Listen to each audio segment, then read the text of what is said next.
Hey guys, স্বাগতম জনাইছোঁ মোৰ অন্য এটা শ্বৰ্ট ভিডিঅ'লৈ। আজি শ্বৰ্ট ভিডিঅ'টো এটা বিশেষ ভিডিঅ' কাৰণ আমাৰ গাঁৱৰ শ্ৰী বাবু দায়ে এভাগী অনন্ত শয্যা আমাৰ গাঁৱৰ ৰাইজলৈ আগবঢ়াইছে।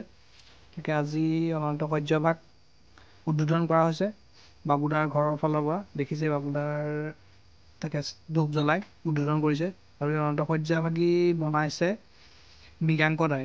তাকে মৃগাংক দাৰ লগত আপুনি যদি আলোচনা কৰিব বিচাৰে, অনন্ত শয্যা বনাব বিচাৰে বা এনে যিকোনো মূৰ্তি বনাব বিচাৰে, তাকে মই কণ্টেক্ট নাম্বাৰটো দি দিছোঁ, আপোনালোকে কণ্টেক্ট কৰিব। আহক, অনন্ত শয্যাভাগী কেনেকুৱা হৈছে আপোনালোক কমেণ্ট কৰিব আৰু চাওক কেনেকুৱা বনাইছে।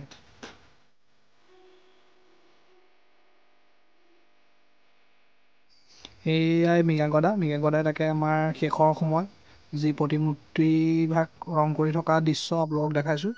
এই সম্পূৰ্ণ ভিডিঅ' বনাবলৈ নহ'ল, আগৰ পৰা যদি বনাই থাকিলে তেতিয়া দিব পাৰিলোঁ হ'লে, কিন্তু এই শেষৰ মুহূৰ্ত ৰং কৰা উদ্বোধন কৰা আগদিনাখনি আমাৰ যি ৰাতি তেওঁ দিনে ৰাতিয়ে বহুত কষ্ট কৰিছে মূৰ্তিভাগৰ কাৰণে।